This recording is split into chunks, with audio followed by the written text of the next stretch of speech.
Mathrubhumi Malayalam. KP Simi, Kannur Taliparamba താലൂക്കിൽ Bakkalam Green's വീട്ടിൽ ഉത്തമന്റെ ഭാര്യ. ഇലക്ട്രോണിക്സിൽ ഡിപ്ലോമ എടുത്ത സിമി ഇന്ന് ഒരു തികഞ്ഞ കർഷകയാണ്. സ്വന്തം അധ്വാനം കൊണ്ട് സമ്പാദിച്ച 36 സെന്റും പ്രവാസി മലയാളിയായ സുഹൃത്തിൽ നിന്നും പാട്ടത്തിനെടുത്ത 36 സെന്റും ചേർത്ത് 72 സെന്റിലാണ് സിമിയുടെ പച്ചക്കറി കൃഷി. സാധാരണ വീട്ടമ്മമാരെ പോലെ ഞാനും ആദ്യഘട്ടങ്ങളിൽ കുട്ടികളെ നോക്കിയും TV കണ്ടിട്ടും വീട്ടിലെ പണി മാത്രം എടുത്ത് നിൽക്കുമായിരുന്നു. പിന്നീട് എൻ്റെ ബ്രദർ സയൻറ്റിസ്റ്റായിട്ട് വർക്ക് ചെയ്യുന്നത്, അവനാണ് എന്നോട് പുറത്തുനിന്ന് വരുന്ന ഭക്ഷണത്തിലെ വിഷത്തെക്കുറിച്ചും അത് കഴിക്കുമ്പോൾ ഉണ്ടാകുന്ന ദൂഷ്യഫലങ്ങളെക്കുറിച്ചൊക്കെ എനിക്ക് പറഞ്ഞ് മനസ്സിലാക്കി തന്നു. അപ്പോൾ എന്നോട് പറഞ്ഞു, നമുക്ക് എന്നെങ്കിലും നീ ഈ വെറുതെ ഇരിക്കുന്ന സമയം കൊണ്ട് ഉണ്ടാക്കണം, അങ്ങനെ അവനവൻ്റെ ഭക്ഷണത്തിനോട് ഉണ്ടാക്കി കഴിക്കണം കുഞ്ഞേച്ചി, പുറത്തുനിന്ന് വാങ്ങരുത്, മാക്സിമം വാങ്ങാണ്ട് ശ്രദ്ധിക്കണം എന്ന് പറഞ്ഞു തന്നു. അങ്ങനെ ഞാൻ എനിക്ക് വേണ്ടുന്ന മാത്രമായിരുന്നു ആദ്യമെല്ലാം ഞാൻ കൃഷി ചെയ്തുകൊണ്ടിരുന്നത്. കുറച്ച് ചീര, കുറച്ച് പച്ചമുളക്, അങ്ങനെ നമുക്ക് വേണ്ടുന്നതെല്ലാം ഒരു ഓടിപ്പോയി പറിക്കാൻ വേണ്ടി മാത്രം ഉണ്ടാക്കി. പിന്നീട് ഞാൻ തോന്നി ഇത് മോശമില്ലല്ലോ, ഇതിലെനിക്ക് നല്ല ആവേശം തോന്നി, നല്ല ഇഷ്ടം തോന്നി, ആനന്ദമുണ്ട് എനിക്ക്. അപ്പോൾ ഞാൻ ആ കൃഷി കുറച്ച് വിപുലീകരിച്ചു. ആദ്യ വർഷം ഞാൻ കുറച്ച് നമുക്ക് മാത്രം ഉണ്ടായിരുന്നു. രണ്ടാം വർഷം ഇപ്പോൾ കുറച്ചും കൂടെ വിപുലീകരിച്ചു. അന്ന് 36 സെൻറ്റിലായിരുന്നു രണ്ടാം വർഷം. ഇപ്പോൾ മൂന്നാം വർഷം ആയപ്പോഴത്തേനും എനിക്കത് 70 സെൻറ്റ് സ്ഥലത്ത് പച്ചക്കറി കൃഷി ചെയ്യുന്നുണ്ട്. ഇപ്പോൾ എനിക്ക് നമ്മുടെ ഉപയോഗത്തിൽ നിന്ന് മാത്രമല്ല, പിന്നെ എനിക്ക് നല്ലൊരു വരുമാനവും കൂടെ ആയിട്ടുണ്ട്. ഇപ്പോൾ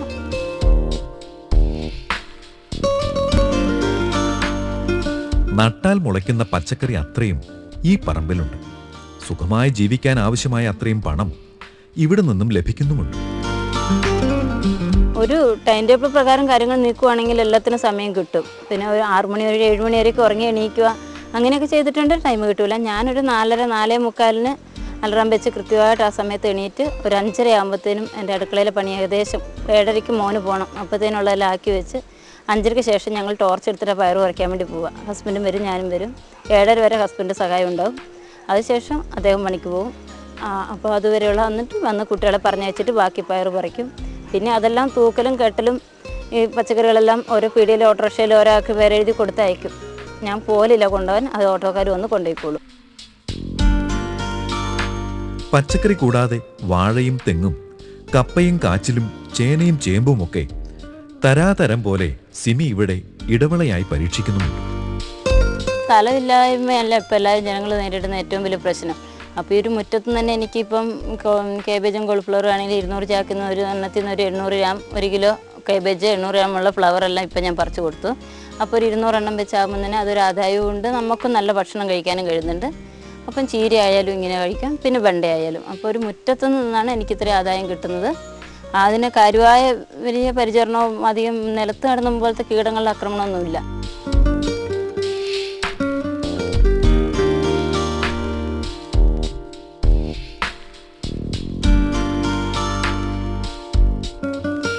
സീസണിൽ ദിവസം 2000 രൂപയുടെ പയർ മാത്രം ഈ തോട്ടത്തിൽ നിന്നും വിൽക്കാറുണ്ട് എന്നത് സിമിയുടെ ചെറുതല്ലാത്ത നേട്ടത്തിന്റെ തെളിവാണ്.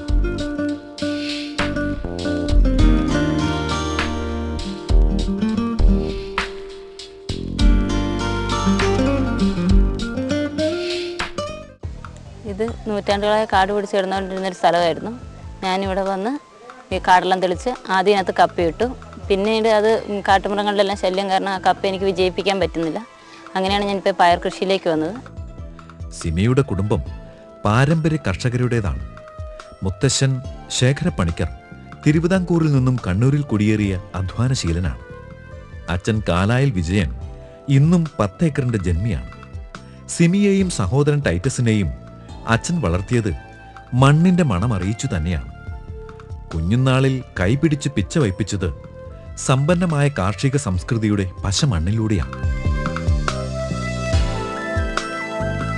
എൻ്റെ അച്ഛൻ നല്ലൊരു കൃഷിക്കാരനാണ്. അച്ഛനിൽ നിന്നും കിട്ടിയതാണ് ഇതെല്ലാം. അച്ഛൻ ഞങ്ങൾ സ്കൂൾ വിട്ട് വരുമ്പോൾ അച്ഛൻ എന്ത് പണി ചെയ്യുമ്പോൾ, ഇപ്പോഴത്തെ അച്ഛന്മാരെന്ന് പറഞ്ഞു കഴിഞ്ഞാൽ അച്ഛനായാലും അമ്മയായാലും മക്കൾ പഠിക്കട്ടെ ഒന്നിനും മക്കളെ ഒരു കാര്യത്തിലെടുക്കും, അടുക്കളയിലായാലും പുറത്തെ പണിക്കായാലും ഒന്നിനും മക്കളെ കൂട്ടുന്നില്ല. എല്ലാം മക്കൾ പഠിച്ചോട്ടെ, അവർ പോയിക്കോട്ടെ, അവർ കുട്ടികൾ.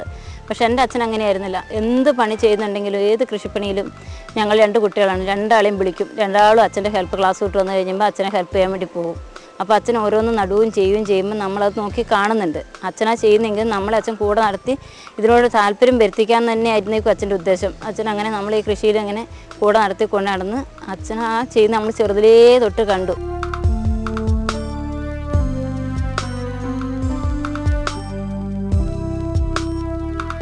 ഓസ്ട്രേലിയയിൽ ഫുഡ് ഇൻസ്പെക്ടറായ അനുജൻ ടൈറ്റസ് ആണ് ഇന്ന് സിമിയുടെ കാർഷിക ഉപദേഷ്ടാവ്. പരീക്ഷണങ്ങൾ അനവധിയാണ് ഈ പറമ്പിൽ. ഒരേ സമയം ജൈവവളവും ജൈവ കീടനാശിനിയുമാവുന്ന സ്വയം രൂപപ്പെടുത്തിയ ലായനിയാണ് സിമി തന്റെ കൃഷിയിടത്തിൽ ഉപയോഗിക്കുന്നത്. ഇതിനകത്തൊരു 10 കിലോ ചാണാനിടുന്നു, അതിനകത്തൊരു 3 കിലോ പിന്നെ കടലപ്പിണ്ണാക്ക്, പിന്നെ എനിക്ക് വരുന്ന ബാക്കി വരുന്ന ഈ കഞ്ഞീൻ്റെ വെള്ളം, അരി കഴുകിയ വെള്ളം, ഇതെല്ലാം ഇതിനകത്ത് ഒഴിക്കും. ഇത് 4 ദിവസം രാവിലെയും വൈകുന്നേരം ഇടത്തുനിന്ന് വലത്തേക്ക് ഇങ്ങനെ ഇളക്കിക്കൊണ്ടിരിക്കും. 4ാമത്തെ ദിവസം ചെടിക്ക്, അതായത് ഒരു ബക്കറ്റ് എടുക്കുന്നുണ്ടെങ്കിൽ 2 ബക്കറ്റായിട്ട് ഡൈല്യൂട്ട് ചെയ്യാം. എന്നിട്ട് ചെടിക്ക് ഓരോ കപ്പ് വെച്ച് ഓരോ ചെടിക്ക് വെച്ചു കൊടുക്കും.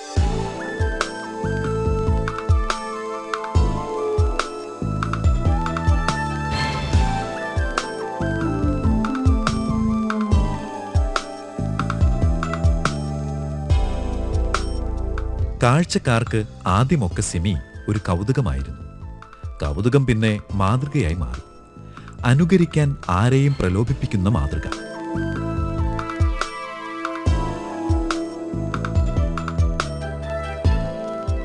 പല ആൾക്കാരും പറയലുണ്ട്, നിനക്ക് ഭ്രാന്താണെന്ന്, ഈ വെയിലത്ത് ഇവിടെ നടക്കലും ഈ പയറിന് ചുറ്റിക്കൊടുക്കലും നനയ്ക്കലും ഇങ്ങനെ ഇതിന് തടവെടുക്കലും ഇങ്ങനെയുള്ള പണികൾ ചെയ്യുമ്പോൾ നിനക്ക് പോയി അകത്തിരുന്നൊരു ഈ വെയിലത്ത് നീ കുറച്ച് TV കാണും, സിനിമ കാണും, നിനക്ക് ഭ്രാന്താന്ന് പറയുന്ന ഒരുപാട് ആൾക്കാരുണ്ട്. പിന്നെ ഇപ്പം ആൾക്കാർക്ക് തോന്നി ഇതത്ര ഒരു ഭ്രാന്തം പണിയല്ല, നല്ലൊരു പണിയാണ്. ഇപ്പം കുറേ പേര് എന്നെ കണ്ടിട്ട് അത് അനുവർത്തിക്കാൻ തുടങ്ങിയിട്ടുണ്ട്.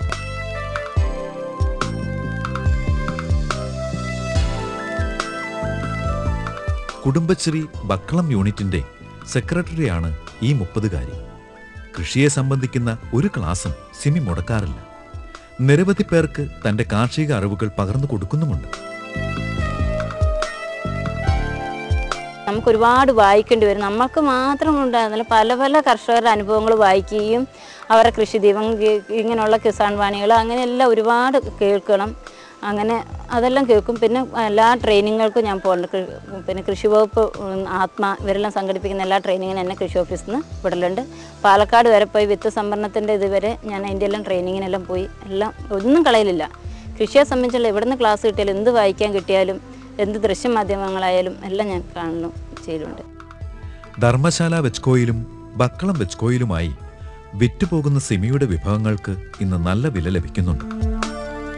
ഞാനൊരു ദിവസം ഒരു പുസ്തകത്തിൽ വായിക്കാനിടയായി, ഈ കേബേജ് കോളിഫ്ലവറെല്ലാം വിദേശത്ത് തമിഴ്നാട്ടിൽ നിന്നെല്ലാം വരുന്നത് 14 തവണ രാസകീടനാശിനി അടിച്ച ശേഷമാണ് അതിങ്ങ് വരുന്നതെന്ന്. പക്ഷേ എൻ്റെ കുട്ടികൾക്കും എനിക്കും എല്ലാം ഏറ്റവും ഇഷ്ടമാണ് കേബേജ് ആയാലും കോളിഫ്ലവർ ആയാലും. ചപ്പാത്തിക്കെല്ലാം ഫ്രൈ ആക്കിയെല്ലാം കുട്ടികൾ നന്നായിട്ട് കഴിക്കുന്നുണ്ട്. അപ്പം ഞാൻ വിചാരിച്ചു, ഇത്രയും പ്രാവശ്യം ഈ കീടനാശിനി അടിച്ച് എൻ്റെ മക്കൾക്ക് വാങ്ങിക്കൊടുക്കാനുള്ള ഇത് ധൈര്യമില്ല എനിക്ക്. അതുകൊണ്ട് ഇത് നമുക്ക് നടത്താമെന്ന് വിചാരിച്ച് ഞാൻ ആദ്യം കഴിഞ്ഞ വർഷമേ പരീക്ഷണം നടത്തി. നല്ല വിജയമായിരുന്നു. 100-200 തൈ ഇതുപോലെ തന്നെ കഴിഞ്ഞാലും കൊണ്ടുവച്ചു. ഒറ്റ തൈ പോയിട്ടില്ല. എല്ലാം നല്ല വിളവ് കിട്ടി. അപ്പം കുട്ടികൾക്കും ഇഷ്ടം, നമുക്ക് 1,000 കുട്ടികൾക്ക് വെച്ച് കൊടുക്കുന്നു. പിന്നെ അടുത്തുള്ളവർക്കും, ബാക്കി വരുന്ന അടുത്തുള്ളവർക്കും കൊടുക്കുന്നു. കൃഷി ഒന്നുകൊണ്ട് മാത്രം ഈ പെണ്ണ് ഇന്ന് നട്ടെല്ല് നിവർത്തിപ്പിടിച്ച് ലോകത്തിന് മുമ്പിൽ നിൽക്കുന്നു. പയറിന് ഏറ്റവും വലിയ ശത്രു എന്ന് പറഞ്ഞാൽ പയർപ്പേന്, പയറിൽ വരുന്ന തണ്ടുതരുപ്പ്, അതിൻ്റെ പുഴുക്കൾ, ഇതൊക്കെയാണ് പയറിന്. അതിനാണ് കീടനാശിനികൾ കൂടുതലായിട്ട് ആൾക്കാർ ഉപയോഗിക്കുന്നത്. പക്ഷേ ഞാൻ കീടനാശിനി അടിക്കാത്തതുകൊണ്ട് എൻ്റെ വളപ്പിലായിട്ട് ഈ നീറുന്ന ഈ ഉറുമ്പിനെ ഞാൻ പറയില്ല, ചുവന്ന ഉറുമ്പെന്ന് പറയും, നീറെന്നും പറയും. ഈ ഉറുമ്പ് പയർപ്പേനെ അതുപോലെ അതിനകത്ത് വരുന്ന പുഴു ഇതിനെല്ലാം പിടിച്ച് തിന്നുന്നുണ്ട്. അപ്പം നമ്മുടെ വളപ്പിലില്ലാത്തതുകൊണ്ട് ഞാൻ അപ്പുറത്തെ ഒരു വളപ്പിലൊരു നാരകത്തിൽ ഈ ഉറുമ്പുണ്ടായിരുന്നു. അതിന് ഈ കയറ് വഴി ഇങ്ങനെ കൊണ്ടുവരികയാണ് ചെയ്യുന്നത്. ഇവിടെ വന്ന് അവർ കൂട് കെട്ടിയിട്ടുമുണ്ട്. പിന്നെ അവർ കാണാം, പിന്നെ ഈ കയറിലൂടെ പുഴുവിനെ വലിച്ചുകൊണ്ട് പോകുന്ന കാണാം. അതുകൊണ്ട് അതിൻ്റെ ശല്യം അങ്ങനെ ഈ ഇതുവഴിയാണ് ഞാൻ കുറേ ഇതാക്കുന്നത്.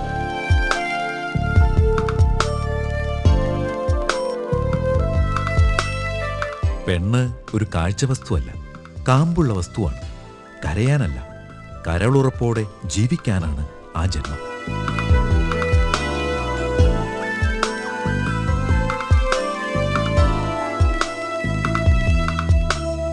ഇപ്പോഴത്തെ ഹൈടെക് കൃഷി രീതികളൊക്കെ എനിക്ക് അവലംബിക്കണം എന്നൊക്കെ ഉണ്ട്. അതിന് സാമ്പത്തികമായിട്ടുള്ള ഒരുപാട് ഇതുണ്ട്. അപ്പം എനിക്ക് എന്തെങ്കിലും ഒരു സാമ്പത്തിക ഇതെല്ലാം വന്നു കഴിഞ്ഞാൽ അന്ന് ഞാനിത് അതെന്ത് പിന്നെ എല്ലാവരും ഇപ്പം ലോട്ടറി അടിച്ചാൽ അല്ലെങ്കിൽ ഇതായതാൽ എന്ത് വെച്ചാൽ വലിയ വീട് വെക്കുന്ന സ്ഥലം എടുക്കുന്നില്ല. ഞാൻ എൻ്റെ കൃഷി അത്രയും കൂടെ വിജയപ്രദമാക്കാനാണ് എനിക്ക് താല്പര്യം. ഭൂമി മലയാളം